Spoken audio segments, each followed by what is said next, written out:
Hi hello అందరికీ నమస్తే. మీతో ఒక విషయం షేర్ చేసుకోవాలనుకుంటున్నాను. నేను రీసెంట్గా హైదరాబాద్కి వెళ్ళినప్పుడు నేను అదంతా కంప్లీట్ అయ్యేసరికి చాలా టైం పట్టింది. ఈవినింగ్ అయిపోయింది.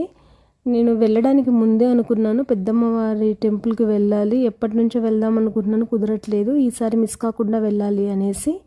అలా వెళ్ళాలి అనుకుని నాకు తెలిసిన వాళ్ళందరినీ, దగ్గరలో ఉన్న వాళ్ళందరినీ అడిగాను. కానీ వాళ్ళు వాళ్ళ పర్సనల్ వర్క్ వల్ల రావడానికి కుదరదు అని చెప్పారు. కానీ నాకేమో వెళ్ళాలని చాలా ఇష్టంగా ఉంది.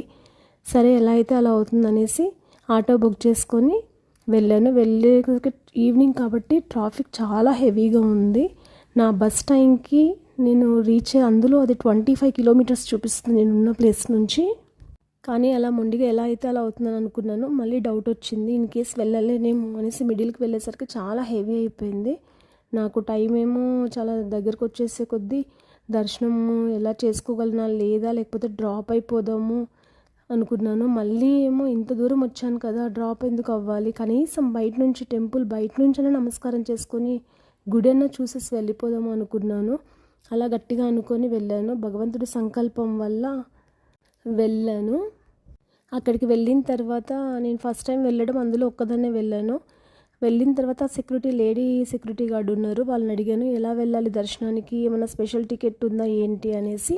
వాళ్ళు అన్నారు లేదు ఇలా వెళ్ళొచ్చు దర్శనానికి అని చెప్పారు. సరే అటు వెళ్తూ ఉంటే మళ్ళీ వాళ్ళే పిలిచారు. పిలిచిన తర్వాత ఇలా వెళ్ళండి తొందరగా దర్శనం అవుతుంది అన్నారు. వాళ్ళ నా టెన్షన్ చూసే అన్నట్టున్నారు. అమ్మవారి దయని గట్టిగా నేను నమ్ముతున్నాను. వెళ్ళిన తర్వాత డైరెక్ట్గా ఎవ్వరూ లేనట్టుగా నేను అన్నీ విఐపి దర్శనంగా అది ఇచ్చినట్టు అమ్మవారు ఇచ్చారు. అది మాటల్లో చెప్పలేనంత అనుభూతి, సంతోషము. ఎంత హ్యాపీ అనిపించిందో. కష్టపడి వచ్చినందుకు అమ్మవారు మంచి ఫలితాన్ని ఇచ్చారని అనుకుంటున్నాను. మనసులో చెప్పలేనంత సంతోషము, అవి మాటలు రానంత హ్యాపీనెస్ అనిపించింది నాకు.